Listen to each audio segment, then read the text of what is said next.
Commander Vexthar of the Kryn Dominion stood on the bridge of his warship, the crimson talon staring at the blue marble rotating lazily in the viewing screen.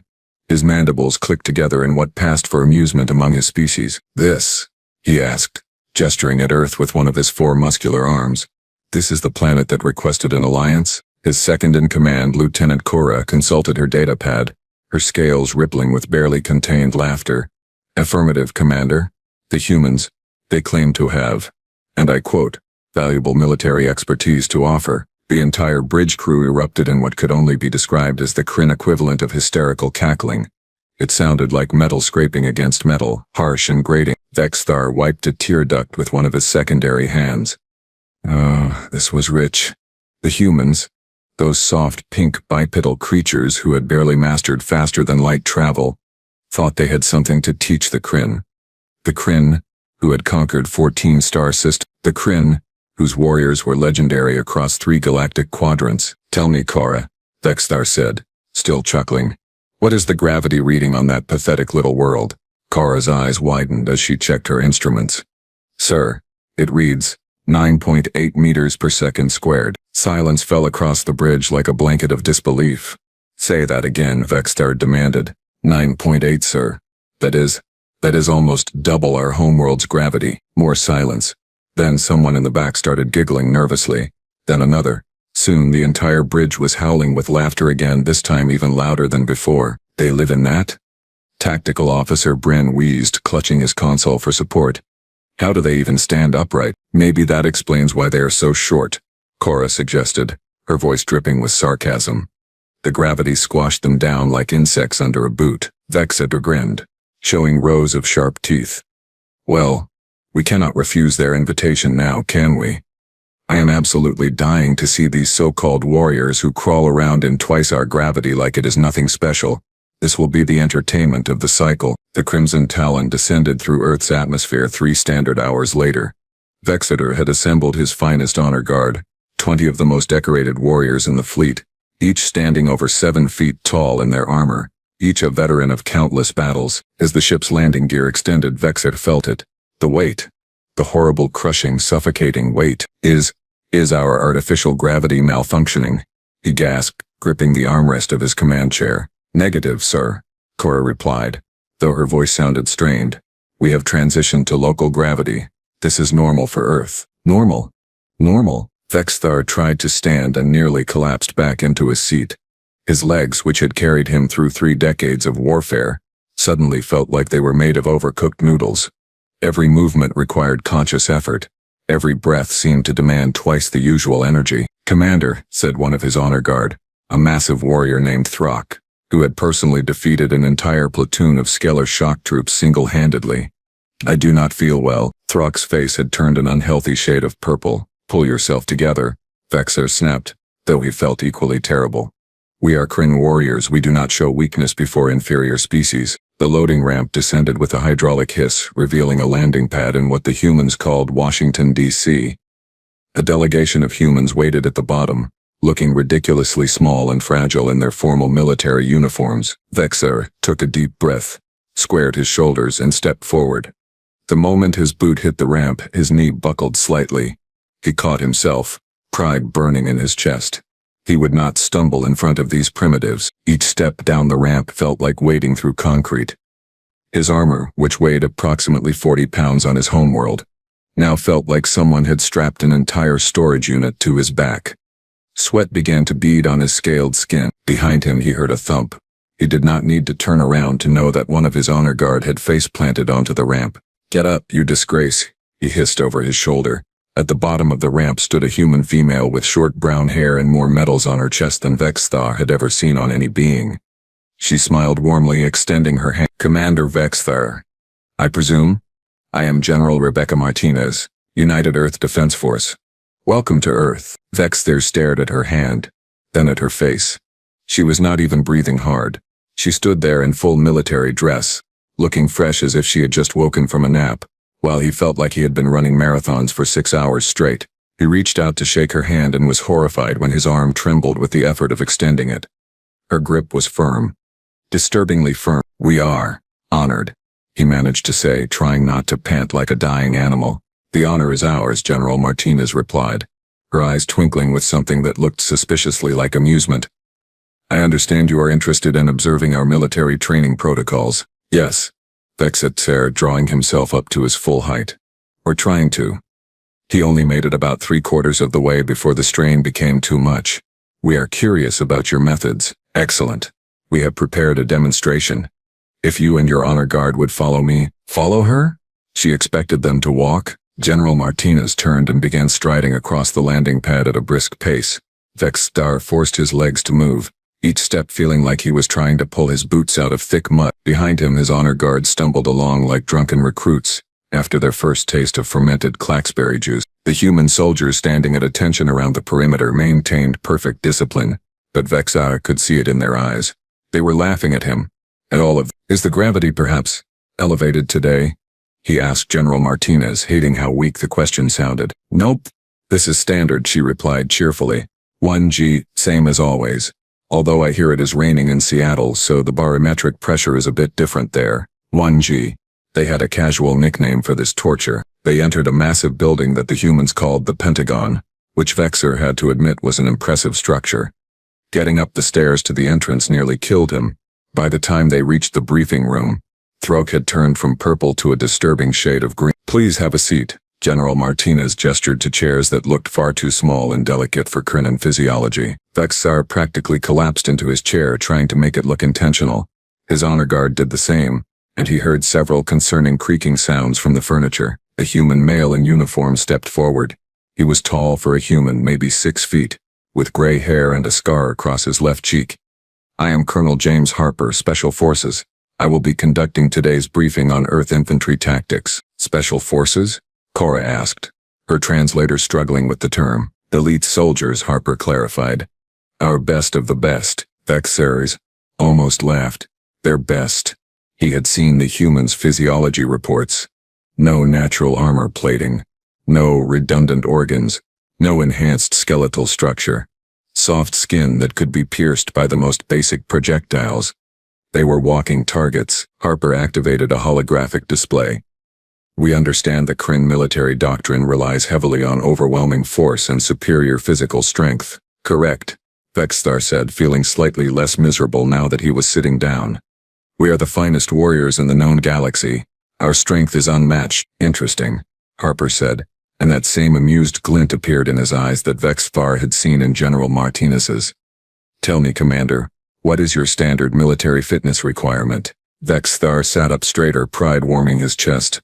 Every Kryn warrior must be able to carry 50% of their body weight and equipment for a distance of 10 kilometers without rest. The humans in the room exchanged glances. On your homeworld, Harper clarified. At your native gravity, obviously, right. Harper tapped his display. Our standard infantry soldiers, not special forces, just regular troops, carry approximately 65% of their body weight in combat gear and can march 30 kilometers in a day. In Earth gravity, that is the baseline requirement. Vexstar's mandibles clicked uncertainly. That seems excessive, does it? Harper smiled, and there was nothing friendly in that expression. Lieutenant Davis, would you come up here, please? A young human female who could not have been more than 25 years old, jogged up to the front of the room. Actually jogged, like moving quickly in this crushing gravity was no big deal whatsoever. Lieutenant Davis here just completed Ranger School last month, Harper said.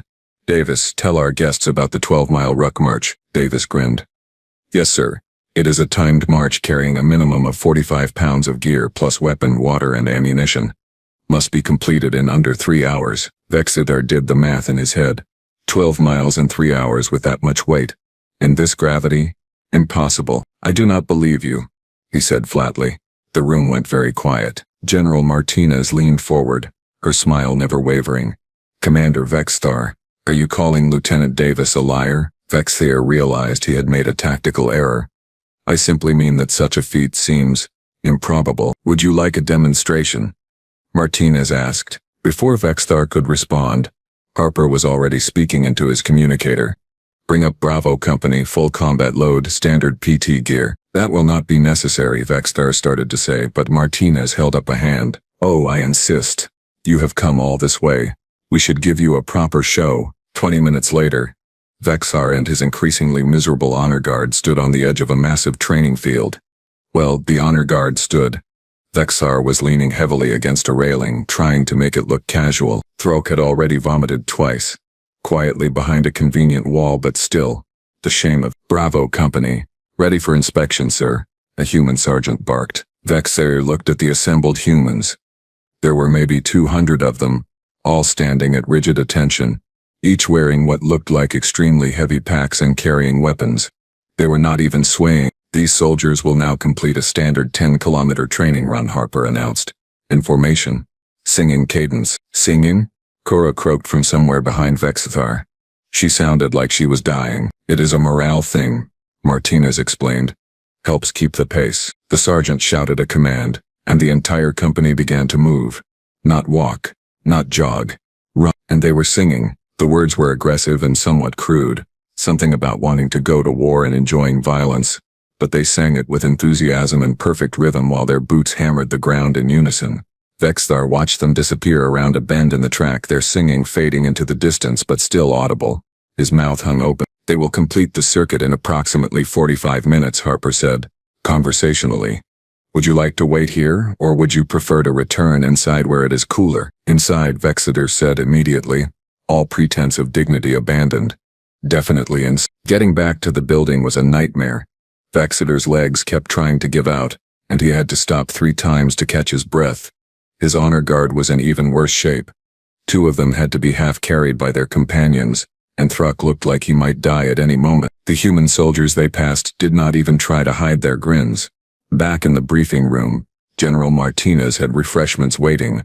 Water, primarily, which Vexar drank like he had been stranded in a desert for 3 days. So, Martinez said, settling into her chair with infuriating ease, shall we discuss the joint training exercises you proposed? Vexar wanted to refuse, wanted to order his ship to take off immediately and never speak of this humiliating experience again.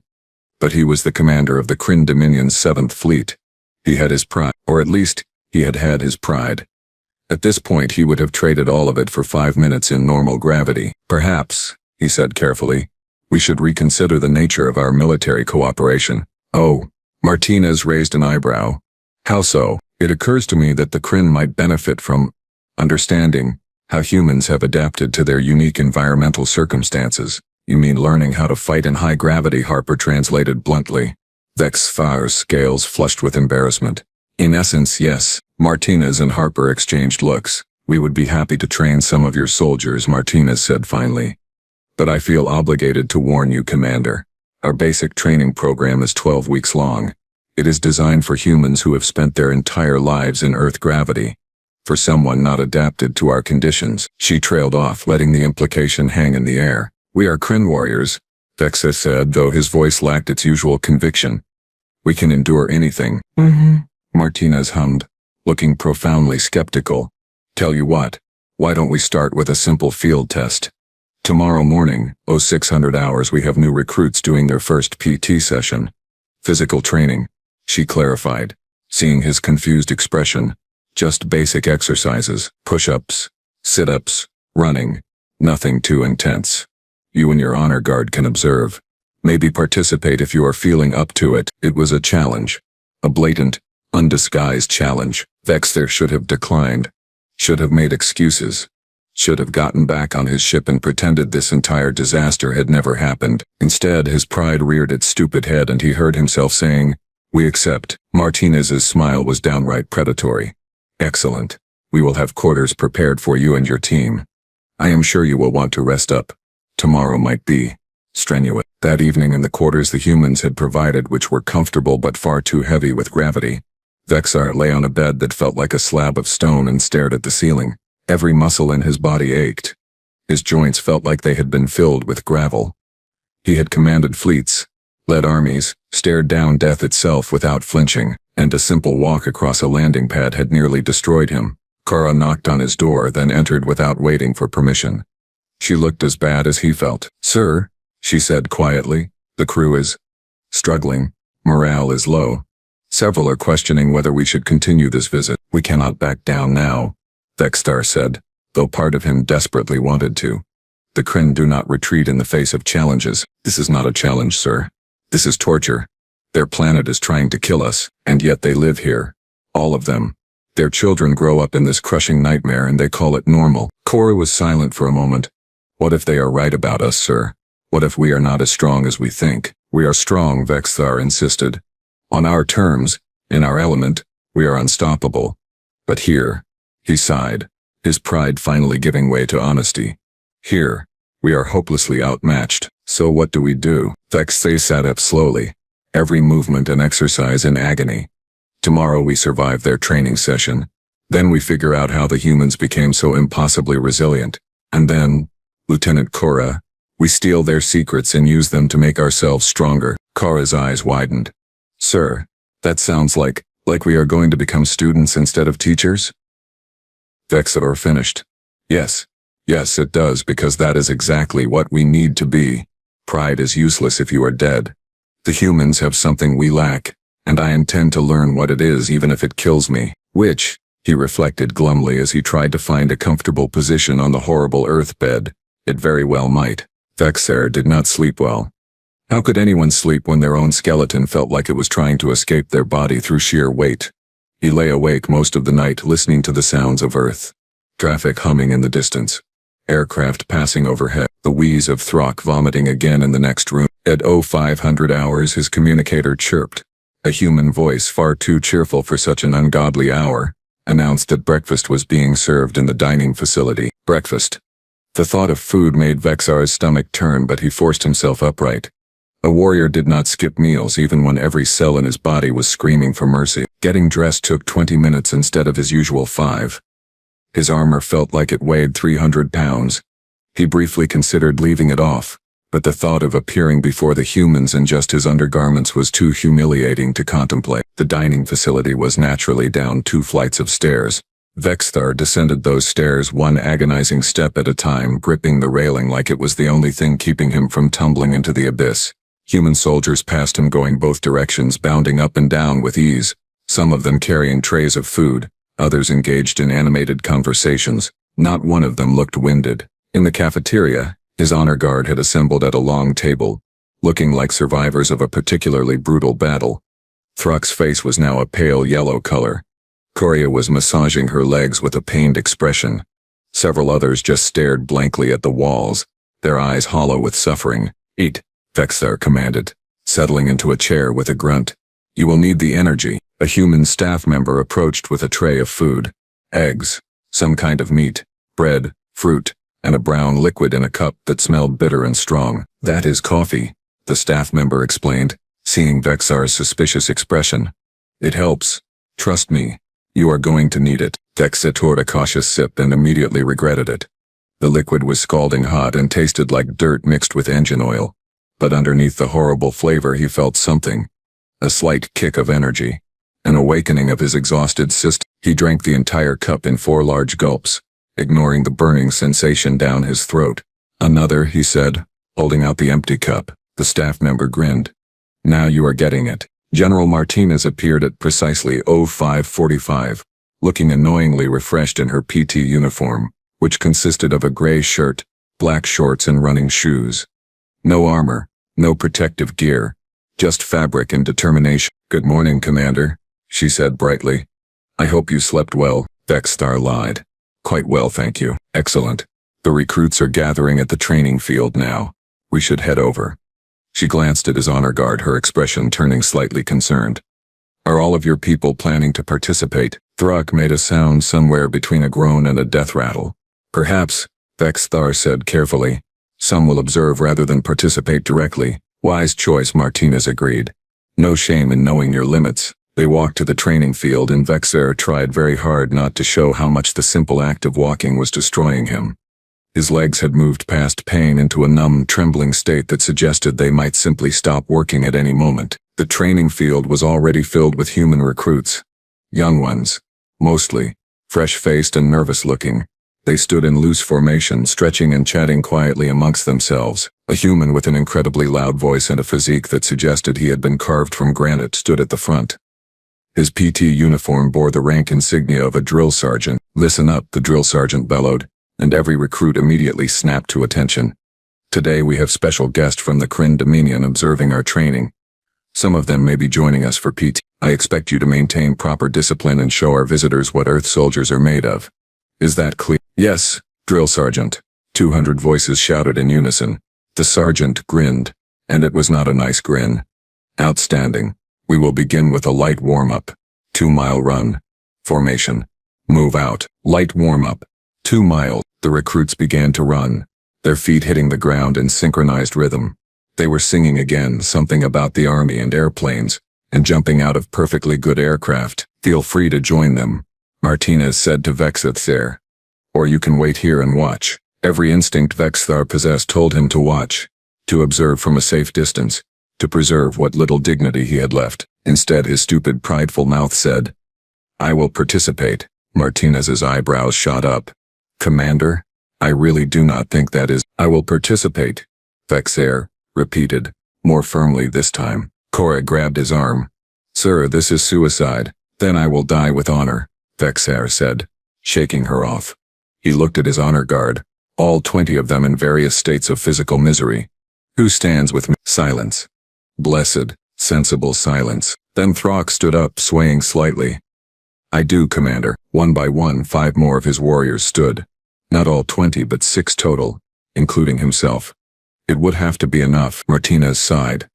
"All right, but if any of you collapse, we are stopping immediately and getting you medical attention." Agreed, Vexthar lied.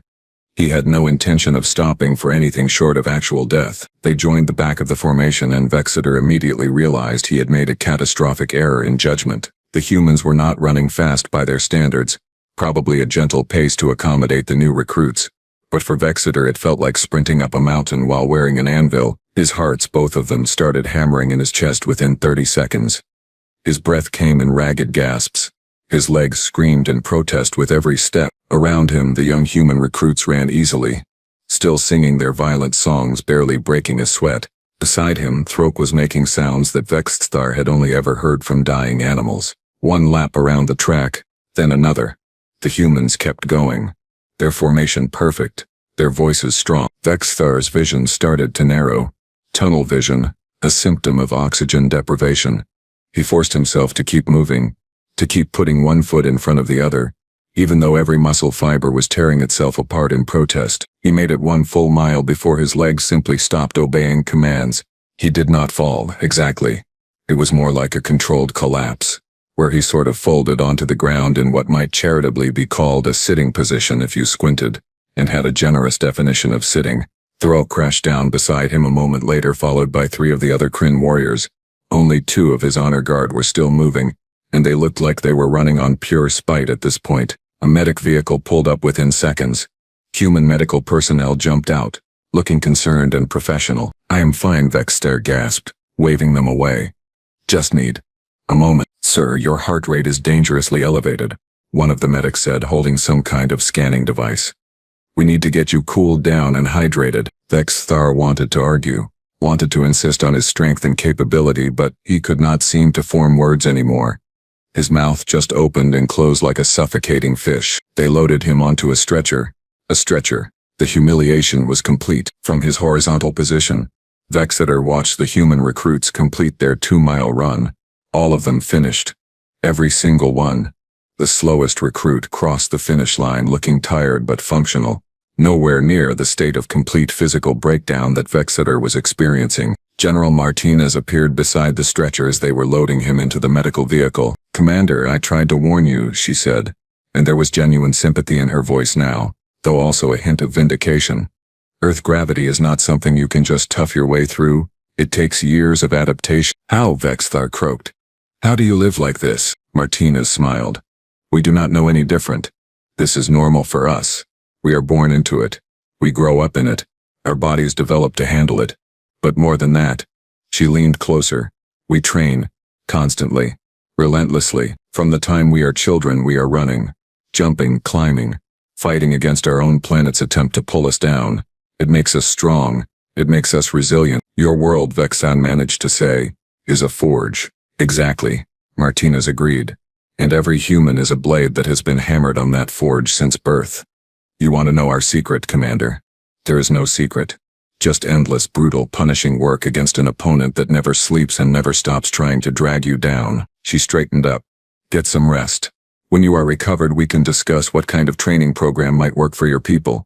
But I am going to be honest with you, it is going to take months just to get you functional in our gravity and years before you could match even our basic recruits. The medical vehicle drove away and Vexeter stared at the ceiling, processing what he had learned. The humans were not special because of technology. Not because of tactics.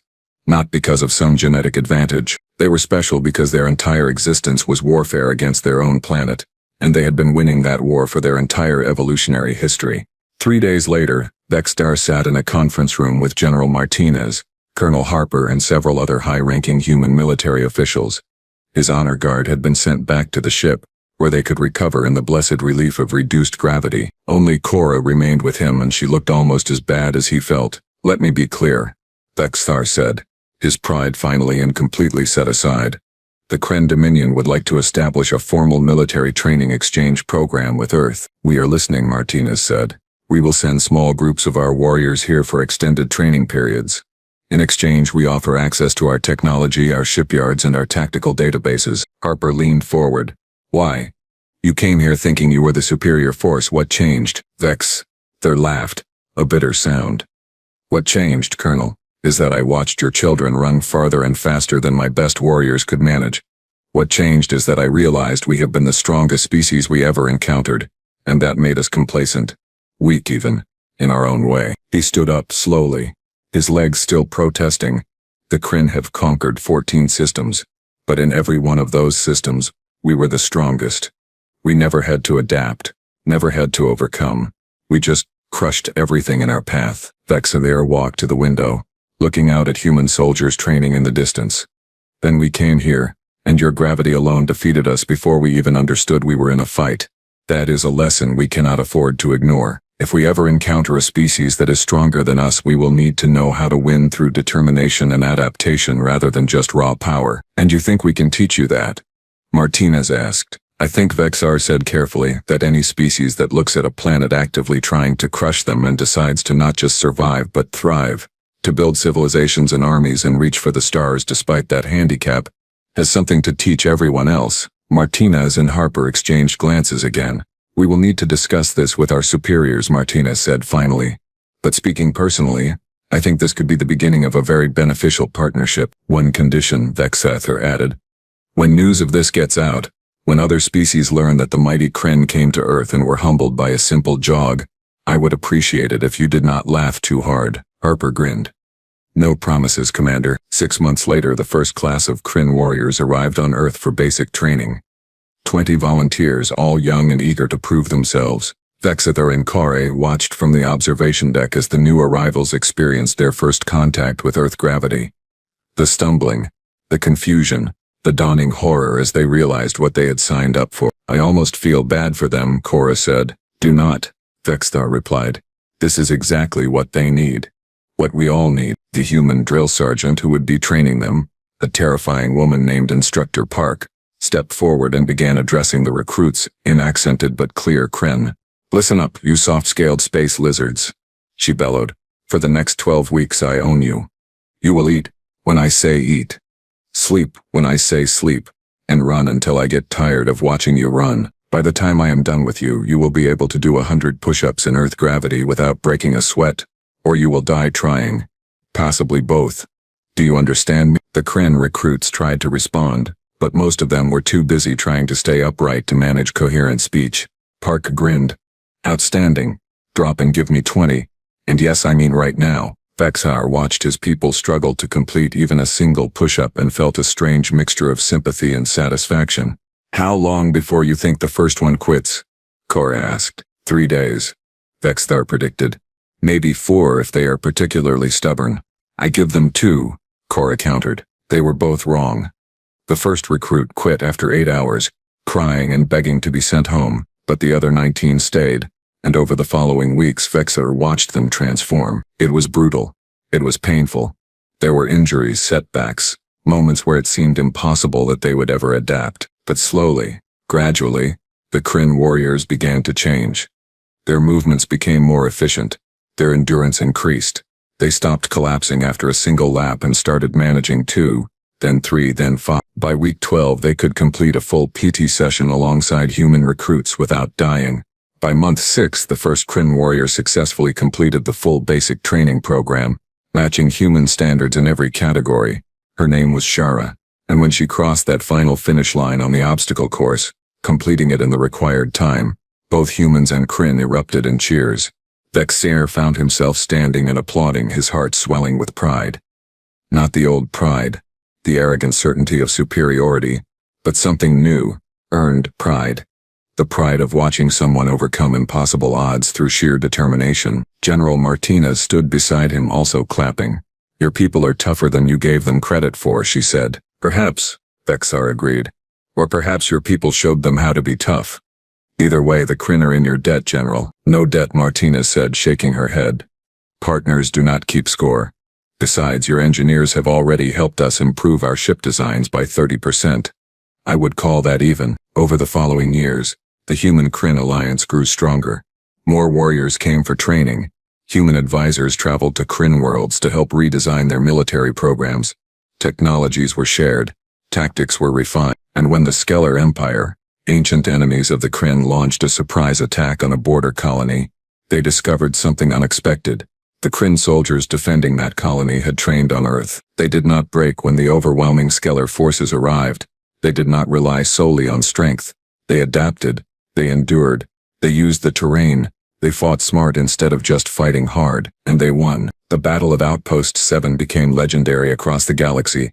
Not because of superior firepower or numbers, but because a force of 300 Krynan warriors, trained in the human way, held off 3,000 Skeller shock troops for 6 days until reinforcements arrived. Vex'star, now promoted to Admiral after the successful defense, stood once again on Earth, this time at a formal ceremony honoring the Alliance. He looked at General Martinez, now wearing even more medals, and extended his hand in the human custom he had learned. Thank you, he said simply, for showing us that strength is not just about how much you can lift, it is about how much you can endure. Martinez shook his hand firmly. And thank you for being willing to learn. A lot of species would have let their pride get in the way. Vex'star laughed. Oh, our pride absolutely got in the way. But your gravity crushed it out of us fairly quickly. Gravity has a way of doing that, Martinez agreed, grinning. As Vex'star walked back to his shuttle, moving easily now after months of adaptation training, he reflected on how much had changed. The Kryn had come to Earth, expecting to find primitive warriors who needed their guidance. Instead, they found a species that had spent its entire existence fighting a war against physics itself and learning to smile while doing it. They found teachers, and in learning from those teachers, the Kryn had not become weaker or less Kryn. They had become something better. Something stronger in ways that mattered more than just muscle. On the shuttle ride back to his flagship, Cora sat beside him, looking contemplative. Sir, she said, I have been thinking about applying for the Human Special Forces training program. Vex'star stared at her. Cora, their Special Forces training makes basic training look like a vacation. The failure rate is over 60%, and that is for humans. I know, Cora said, grinning. That is why I want to try. Vex'star shook his head, but he was smiling too. You are insane. Maybe, Cora agreed. But a human instructor once told me that insanity is just another word for refusing to accept your limitations, and I think after everything we have seen, accepting our limitations would be the real insanity. Vex'star thought about that, about human recruits singing while they ran, about drill sergeants who could make grown warriors cry, about a planet that tried to crush its inhabitants and only succeeded in making them unbreakable. You are absolutely right, he said. Apply for the program. And when you succeed, because I believe you will, come back and help me design the new Kryn Elite training program. And if I fail, then you try again, Vex'star said firmly. That is another thing the humans taught us. Failure is not the end. It is just another rep in the workout. Cora laughed. Listen to you talking like a human drill sergeant. I have learned from the best, Vex'star said, and as his shuttle docked with the flagship, as he returned to his duties commanding one of the most powerful fleets in the galaxy, Admiral Vex'star carried with him a truth that would reshape the Kryn Dominion forever. Sometimes the strongest thing you can do is admit you are not the strongest. Sometimes the bravest thing you can do is ask for help. And sometimes the species you most need to learn from is the one that never stopped fighting, even when their own planet was their biggest enemy. Earth had not just trained Kryn warriors, it had forged an alliance that would change the galaxy. And it had started with a simple, humiliating lesson that Vexthar would never forget. Gravity always wins. Unless you refuse to stay down,